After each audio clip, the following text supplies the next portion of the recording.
Welcome to episode 146 of Explode Your Expert Biz Show, brought to you by gtex.org.uk. I'm your host, Simone Vincenzi, the Expert Strategist, and this is the podcast for experts who want to become the ultimate authority in their niche while making an impact in the world. And today I have the pleasure to interview our GTeX Lifetime member, Nate Chai. Nate is the founder of StoryWand, a business built to using stories to empower entrepreneurs, public speakers, and property investors to grow their businesses through their personal stories and learning. And in this episode, we talk about how content can be so easy to create, what are the biggest misconceptions about content, how building content can improve and increase your sales process.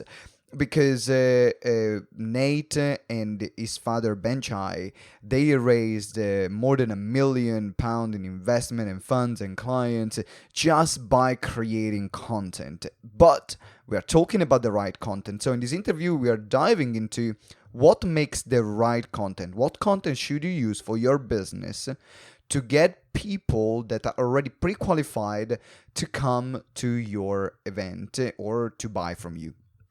You can connect with Nate, and you could find the link below, and also download the 7-figure content blueprint, which is offering at the end of the interview. Also, you will have a chance to become a GTeX member. There is an application link you can apply if you want to have incredible results in your business. If you want to make more than 6 figures from live events or from one single live event, then make sure that you book that consultation because you will love what we have to offer for you. If you want to make as well a 6-figure presentation and you haven't downloaded yet our Selling from the Stage checklist, make sure you do it right now because it will make the sales process from your events or webinar incredibly easy. And to receive daily support in your coaching and speaking business, then join our private Facebook group, Explode Your Expert Biz. You will find it here on Facebook. And subscribe to the podcast so you don't miss any other episode. Right, that's enough for me. It's time to hear it from the one and only Nate Chai. Let's start the music. Ladies and gentlemen, welcome to another episode of Explode Your Expert Biz Show. And today I'm here with the one and only, the super smart Nathan Chai. How you doing, Nathan? Yo, Simone. Yeah, I'm doing pretty well. It's a beautiful day here in London. What is it, like 29 degrees? Yeah, man. We are in LA. We are not in London. We are in LA here for these past 2 weeks. You feeling the heat, bro? I'm always feeling the heat. Now, talking about heat, there is something we're talking about, a very hot topic today. Very hot topic. Nice segue. Not incredible. I've been doing this for a while, right? You can see that. And we're talking about a very hot topic, which is content creation. And right now, if you are in business and you're not creating content, you're out of business. I mean, simple. So Nathan is a guy that is insanely great at content strategy and content creation. So before we dive into some practical strategies here, I'm curious about what got you into the whole content marketing, content creation for businesses.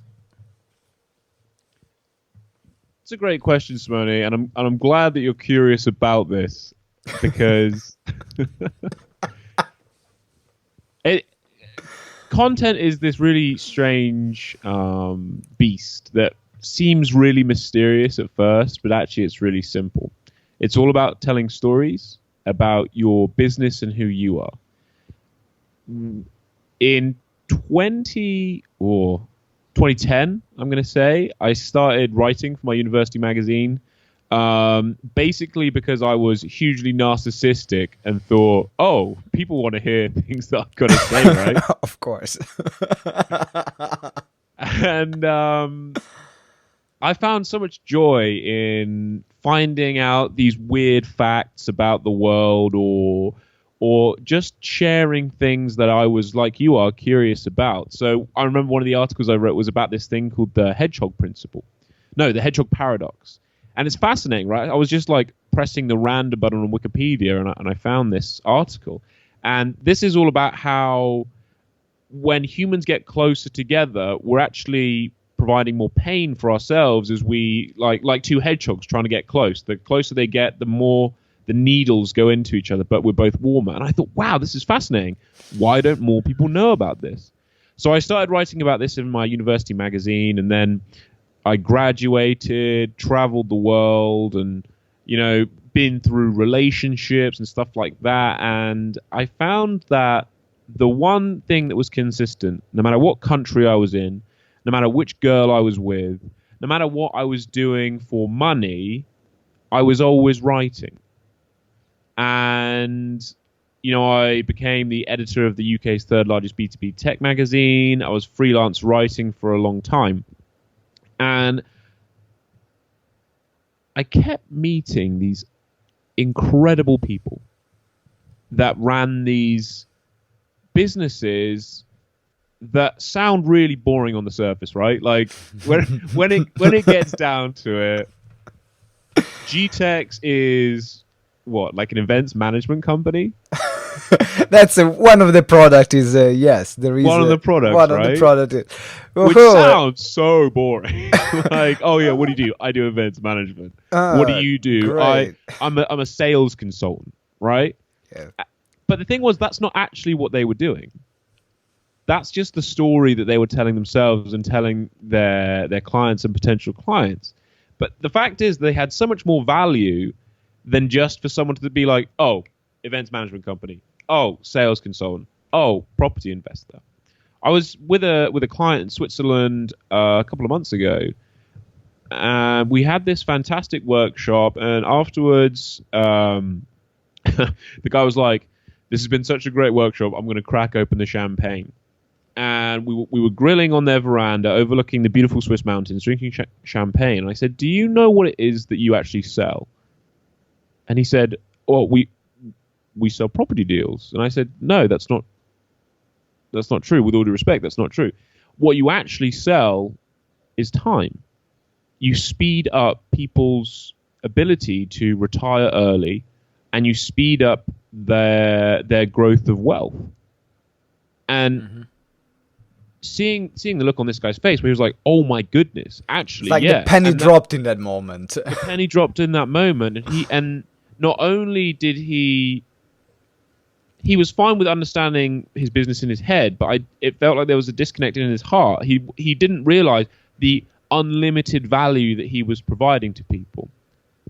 And that's what really drives me when I work with businesses, is to figure out exactly what it is that their story is. And you're a master at that, guys. If you make sure that you connect, there is going to be the link in the show notes, and you connect with Nathan Chai on Facebook because he's always creating like short articles and his storytelling. I'm trying to. I've launched a thing where I'm going to try and produce a piece of content every single day. I was doing like and you give up already. Blogs every week. Sorry. No, man, guys, make sure that you check him out because you can see how to use stories. Like, there are very few people that are able to use stories in such an effective and captivating way. I think that your way of storytelling and content creation is very unique in that side. And I want people to check out the way you write because then they can have a clear example. Quick question right now about the content creation. Now we have for some people can be overwhelming, for some people can be frustrating, for some people can be I can't be bothered, I hate writing or I hate create content. Yeah. So the question I have for you is writing, because you talked a lot about writing, but is writing the only way to create content or the best way? What's your view on that? So one of the biggest questions that my clients ask me is, what should I be doing? Yeah. Should I be writing? Should I be making videos? Should I be doing podcasts? Should I be doing this? Should I be doing that? And the real key to storytelling is consistency. People want to follow you on your journey. They want to know more about you. The reason why the personal branding sector has exploded in the past 5 years or so is because people don't want to do business with, GTeX or StoryWand. People want to do business with Simone and Nate. Mm-hmm. They want to know more about you. So consistency is the most important thing. Whatever medium that allows you to be consistent is what I recommend people do. If you love being in front of a camera, shoot video. If you love writing, write. If you don't want people to see your face and you can speak well, then do a podcast. The most important thing when you get started is consistency. Now, my clients pay me to do a lot of their content implementation for them. So that's like we produce videos, we do articles and things like that. But I think for a lot of the guys listening today, if you want to get started right now, ask yourself, what is it that you enjoy doing? Because that's the most important thing.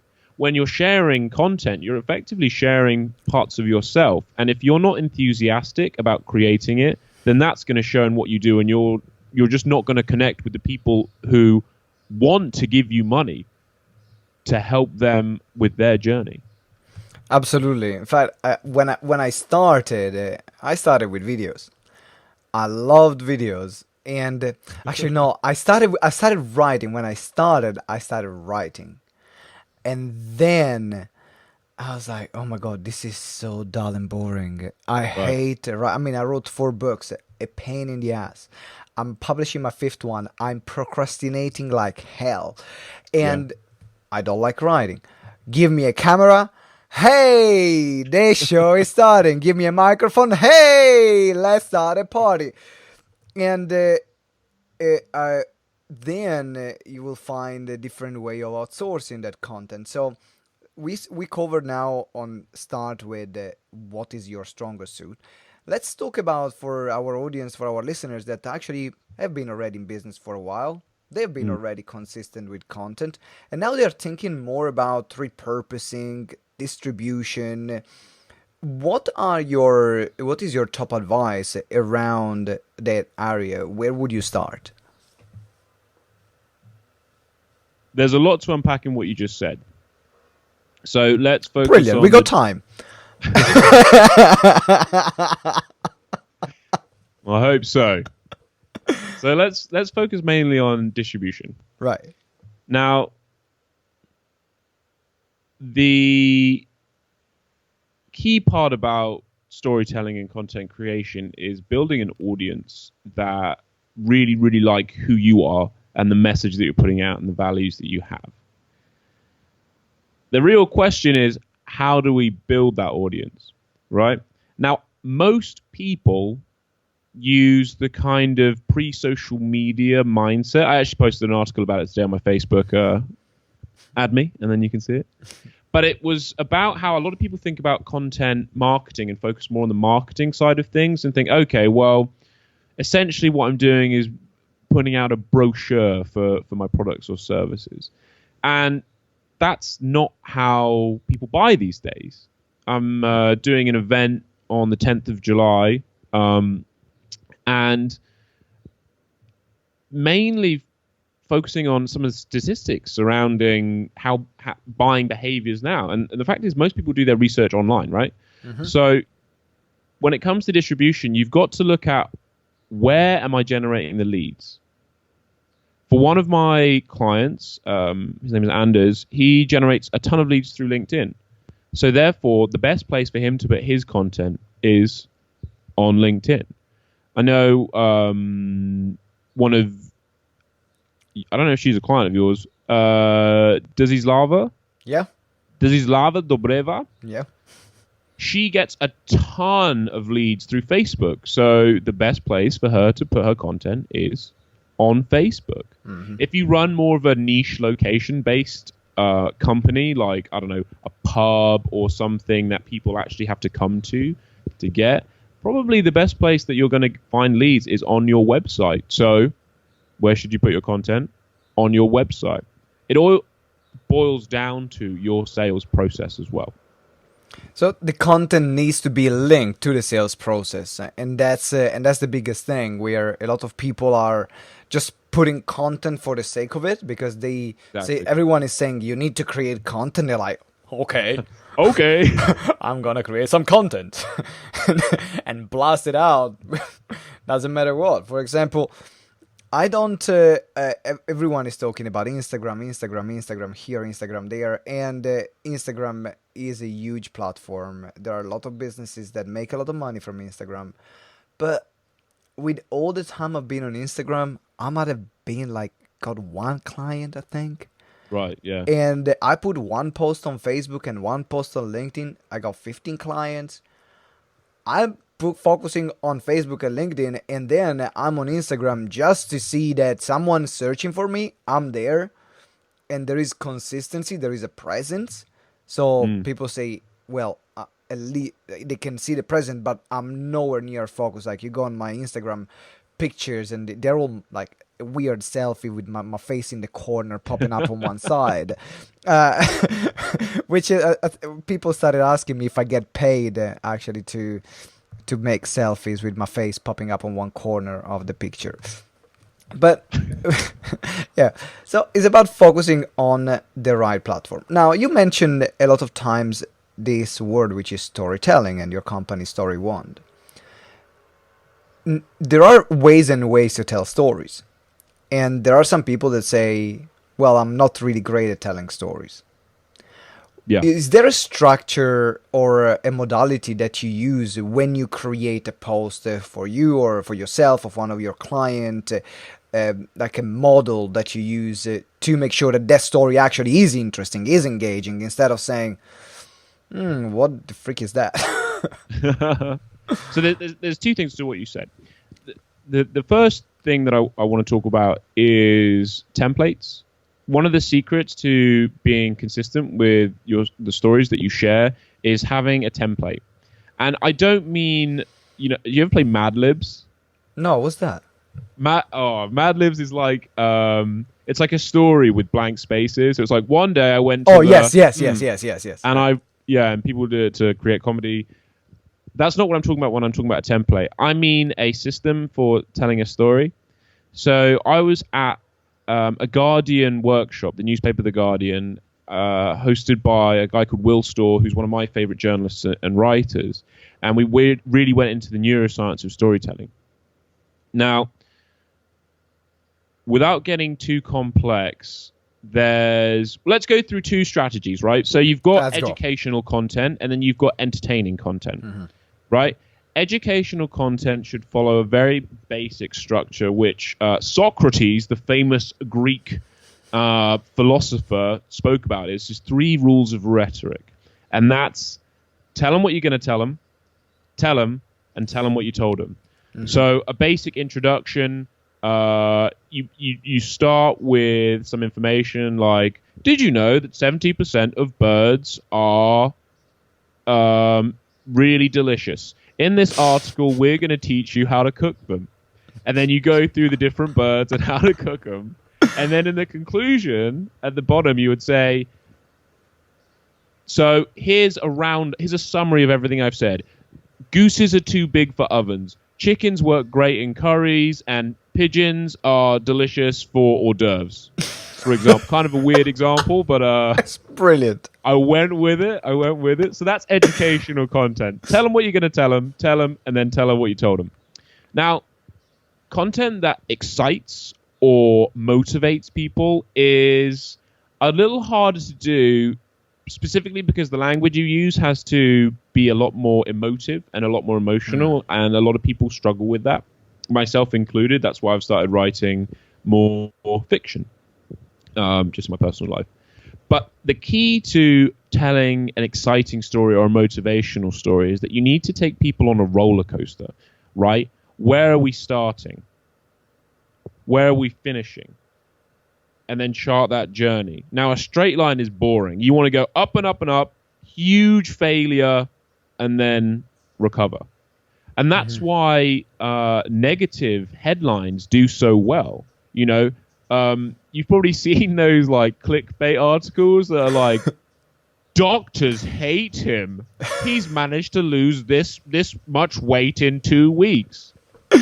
Yeah, the U.S. government banned this fruit. Exactly. But what's amazing about those, I'm kind of fascinated by them, is that they tell such an amazing story really quickly. So we've got the drama between this previously fat guy and the doctors. That's there. We see the journey that he's gone through of like being an overweight person to being like a fit person. And then we've got this journey here because he did it in only 2 weeks. So it sounds like kind of a rough ride, right? I'm excited. I'm intrigued. And it's about building these peaks and troughs within your story.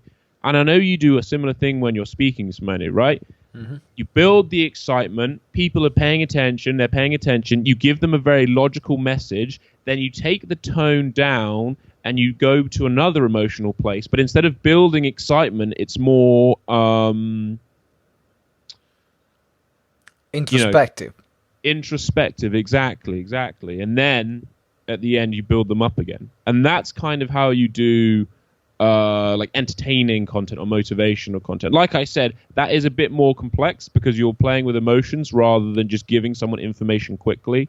But I would stick to that structure. Start at a place and then end in a better place. And then take people up a high and then a low and then how you got to this, what your journey was. Oh, I absolutely love that because it makes it simple. There are a lot of different ways of storytelling. No, well, it does. It does. At the end of the day, you say you're here, you want to be there, then you ended up there, and then there is a journey, high, low, result. And just by following that, every time you're writing a post, which is where you want, or an article, or a comment, that the aim is not to educate. Or it can even be to educate, but in particular, in this case, is to inspire and motivate. Then use that structure. And then if you want to create something which is more value-oriented and which is more educational, then tell them, tell them what you're going to tell them. Tell them what you're going to tell them. Tell them what you told them. And then tell them what you told them. Socrates was always right. I mean, once you get really good, or you just hire my company, you can learn how to combine the two to create this really emotional, educational journey. And that's the kind of content that sells. Mm-hmm. But I see your engagement is crazy. Sometimes you got posts and you got like tens of comments or 20, 30 comments going down because people are engaged through the reading. That's why I want people to connect with you and see how you write, because people get engaged through the reading and it feels like, I want to go to the next step. I want to go to the next step, and I want to read more, and I want to read more, and I want to read more. So just create this addiction to completion throughout the content, which is incredibly masterful. So, and you can do that, as Nathan just said, with articles. You can do that with videos. You can do that with podcasts. It's just that on one side you will have the written words. On the other side, you will have your facial expression, your tonality, your voice, on top of the words as well, because the words also play an important part. And this is how you can create incredibly engaging content. Now, it's time we reach the part where we are going to lift the veil. This is lifting the veil. We are lifting the veil. Should I take off my blazer? It depends. You have a shirt underneath, so that's fine. So now we are going to do lifting the veil. We're going to make sure we lift the veil. And you're going to share something that you do in your business, or maybe you use, that makes the difference and everyone should know about. What is that thing for you? So one of the reasons that I get so much engagement with my posts is that they are focused on specific people, right? Most of my posts begin with me tagging. So I post a lot on Facebook. Yes. I was using LinkedIn before, and I've moved over to Facebook now. I like it more. I don't know. It seems more fun. It's more community driven. Mm-hmm. It seems to me. I mean, I'm working on LinkedIn as well, but Anyway, they're really focused on answering specific people's questions, because I know that whenever I've got a question for someone who's an expert, I'm actually helping the room when I ask that question, because there are, if I'm in a room of 50 people, there are probably 10%, 15% of people who are thinking the same thing and want that question answered themselves. They just didn't ask it. For whatever reason, they're not asked the question. So what I do is whenever I post something, I'll look at who's liked it, I'll look at who's commented, and I'll divide those two into different kinds of leads. So the people who like it are kind of like cool-ish leads. I mean, what's a like? You don't even know if they've read it, right? They're just like blah, blah, blah, blah. Like, yeah, see a post from Nate. Like. Yeah. I mean, and that's great. And they're obviously a supporter of you, and yes. They want to show you that they're supporting you. But perhaps you haven't quite spoken to them directly. Mm-hmm. So with all of the likes that I get on an educational post, I'll send them a message that says, hey, thank you so much for the like. I'm really looking to answer a lot of questions and deliver value to a lot of people. What can I help you with regards to content? Uh-huh. And sometimes they'll be like, oh, wow, I've got nothing at the moment, but I'll get back to you later. Or sometimes they'll give you an idea for a piece of content, right? So I was speaking to a woman who walks dogs the other day on Facebook, because she liked one of my posts. And she was like, well, to be honest, I don't really even know what content is. So I like your posts, but I have no idea what they're about. And this was a huge learning point for me and my business, and being like, oh, actually, perhaps I'm not making it simple enough, right? And I've got another piece of content, and I bet, thousands of people have asked that very same question. And then we get to the comments, right? So anyone who comments on your post has probably read it, or at least cares enough to put in those few extra seconds and be like, great article. I really enjoyed reading this. Thank you so much. You know what I mean? Yeah. So they would be your warmer leads. Now, with these people, I would recommend saying, hey, thank you so much for your comment. It means a lot. Ask them the question as well about what they'd like to see from you, and then go one step further and say, hey, listen, would you be interested in seeing how we can work together? And then booking a sales call from that. This is very powerful. It's incredibly powerful, because a lot of people, they will just create content and then leave it there. And the money is in the follow-up. The money's in the follow-up. Always in the bloody follow-up. And now you just put all this effort in creating content, and to create a good piece of content, or you will hire a company like Nate's company, or you will take time to create this great piece of content, or your team will create this great piece of content. But what's the point? Sorry, Simone, I'm just going to interrupt you. But what's amazing about what's amazing once you start getting the ball rolling, and you're answering all these questions that you've asked people to say, like, what is it that you need to know? Help me understand. What they're giving you is they're giving you objections that you can answer by answering them quite clearly. Then later on in the process, whenever you have this objection again, you can say, wow, great question. I'm glad you asked it. A lot of people also are wondering the same thing. I've written this article that should explain everything for you. I'm going to follow up with you tomorrow or next week. And if you have any more questions, I'm sure I've got a lot more great stuff to help you out. It's not about selling anymore. It's about helping. What did I say? It's not selling to people. It's selling with people. Mm-hmm. We are bombarded with information in today's age. Like, I can Google anything, right? But the real question is, why do they want to work with you? And it's because you've held their hand through the process until the only question they have left is, how much is it? Can I afford it? Do you do payment plans? And at that point, you've basically made the sale. If anyone ever asks you, how much is it? In their brain, they're already trying to do the mental calculations of, all right, I think it's going to be this much. Can I afford it? They're mentally going through their bank accounts, right? That's what is so powerful about content creation, is that you are just answering objections consistently and providing value consistently. And then eventually people are going to come to the conclusion that, wow, if I'm not working with this person, then I'm missing out and I am limiting my own business. And instead of doing tons of sales calls and selling yourself and explaining yourself from scratch, the leads that are coming from content, from that have read your content, they already trust you, they already like you, and they already see you as an authority. They already see the value in what you can provide. So then it becomes literally a matter of how much is it? Instead It's just of logistics. It's just logistic instead of are you the right person, or is your service the right service? Those questions have already been handled through the content. So you mentioned that a part of your content is also objection handling.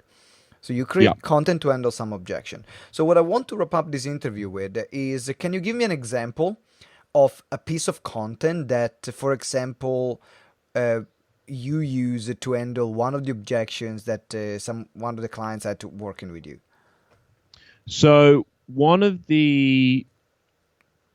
my clients who's doing really well, he's what's the term he uses?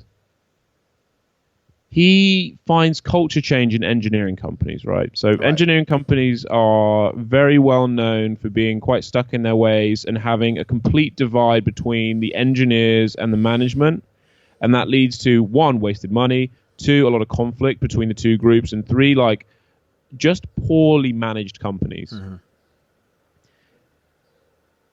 But obviously he's going to sell to management and work with the engineers. Yes. So one of the biggest objections they had was, well, we don't care, it's not going to make us money. So we produced an article that was about why quarterly reports are lying to you. Right? Mm-hmm. So immediately right then, for the audience, obviously, there's like, what? We run our business on quarterly reports. Yeah. If the numbers haven't gone up this quarter, then, you know, are there no words allowed on the show? No, go for it. Go for it. We fucked up. If our quarterly reports are going down, then we fucked up somewhere, right? So we produced this article that's like, they don't matter. Or they aren't what you should be focusing on. And suddenly, we've provided a mindset shift for management, or we've at least provoked some controversy there where they're going to engage with my client.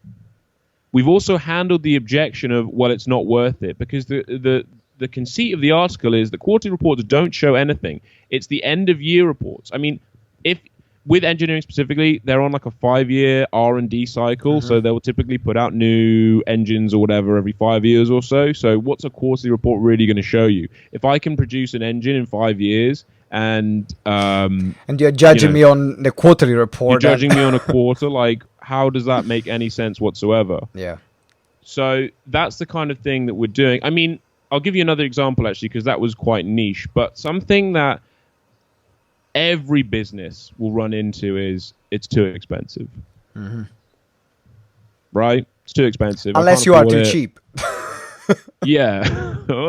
that's an entirely different problem. But let's say that you have the right pricing. Yeah, let's leave it to you have the right pricing, right? It's too expensive.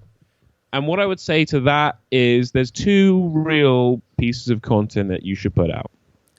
And one of them is very negative focused, and that's, well, here's what happened with people that didn't invest in this, right? So take my business, for example. Here's what happens if you don't invest in quality content. You'll actually lose leads, because people will see that the content you're putting out is just shit and it's not providing value to them. You're damaging your brand as well within the market space, because, again, no one's engaging with what you're putting out. No one cares. It's generic and useless. And finally, you're losing an attachment with your existing client base, because they know it's not you. They know it's inauthentic. They're like, who is, what, you know, I thought I was working with you, not this online persona that's clearly not you, not what you're about.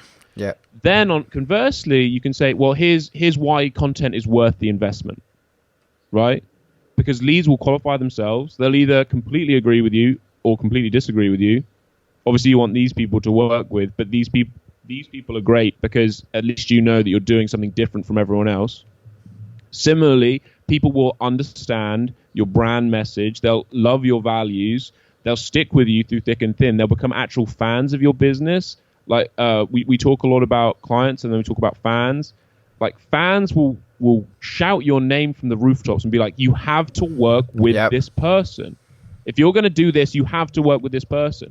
And that's what content does. Even people who haven't bought from you. That's insane. You know, we sell programs for £5,000 where it's implementation for them. We sell products for like £15,000. I get it. Not everyone can afford it. But the fact is that on Facebook, and when I go networking, people are always like, wow, Nate, all the stuff that you're putting out is fantastic. It's really helping with my business. I mean, look at some of the comments that I get on Facebook. Yeah. A woman literally said, oh my goodness, I was struggling so much today, and this piece of content has really helped me and my staff produce this in way less time than we thought. And, you know, that's kind of what makes it worth it as a side note. And finally, you know, my third point in why investing in content is a good idea is just because it helps you understand more about your business. Because good content is hugely consultative, kind of like that story I told you earlier about the client in Switzerland. So those would be the how I would handle the objection of, oh, it's too expensive. Is you do one. And would those be two separate articles? Two separate articles. One focus on the negative, one totally focus on the positive. Any piece of content that you put out, only focus on one idea. Brilliant. Fantastic. So think about, now that you're listening, what objection come up? Time, money, is not the right product. Yeah. Why you instead of someone else? So all these kind of things that you know somehow they might come up during the conversation, create pieces of content around that. Because by doing it, first of all, you are already answering objections that people will make during the sales call, or they will actually book the sales call because you already handled the objections up front that stop them from getting on the sales call. So it's not just about that sales call. Nate, it's been a fantastic interview, jam-packed of value. Absolutely loved it. Now, I know you're running events and also you have a blueprint for people that want to become better with their content. Right, so let us know about that. So, on July 10th, my dad and I are running an event in the Park Plaza Sherlock Holmes on 108 Baker Street from 6:30 to 9 p.m. We're going to be going through a lot of the things that I spoke about in this interview, but in a bit more depth. So my dad has generated over £1 million in investment just from doing Facebook Lives, which is kind of insane and sounds stupid, right? Yeah. Like, you know, just someone posting videos on Facebook has managed to generate over £1 million in investment. And I'm going to be going through techniques that I use with myself and my clients to help them create content quickly and easily. Because I know you guys out there want to produce content, and I know that you're trying to, but there are some hurdles that are in the way. It might be a mental block. It might be you don't know what to write. It might be you don't have time. It might be that you're worried that no one will care. We're going to go through each one of those and help you guys understand how you can create content quickly and easily. Also, for you guys, I've included a free download to my 7-figure content blueprint, which is 5 keys to great content that you can put out. 5 keys to storytelling that you need to follow in order to have effective results with the content that you put out. Now, normally, that's £147, but Simone, with his Italian stallion negotiation skills, has managed to just give it away for free. I don't know how you managed to swing that. I forced you. You were scared. You were scared about me. You were scared to get into a fight with me, and that's why we had to put it for free, guys. Both the links are here in the show notes of the event, and if you can't attend that event as well, there are going to be events in the future. Or if you are listening to this recording maybe after the event, because you'll be listening to that after, then check the link anyway, because there will be an updated version of the events. I'm involved in the events as well, so I will be there. I'm really excited. I will be really excited to see you. And so the next one is on the 10th of July. And then we're going to have frequent ones. So check out that page, book your event, and get the 7 figures content blueprint, because I've read it. It's freaking awesome. You must have it too. Nate, thank you very much. It's been an absolute pleasure having you on the show. Thank you so much. This has been a lot of fun. Oh, I'm glad you had a good time, and hopefully you had a good time too, ladies and gentlemen. If you haven't subscribed yet to the show, make sure you subscribe right now.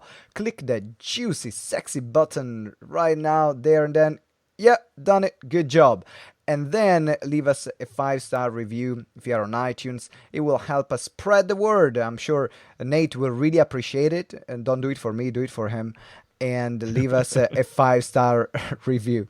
Thank you very much for listening, and up until next episode, remember that together we grow exponentially. Ciao.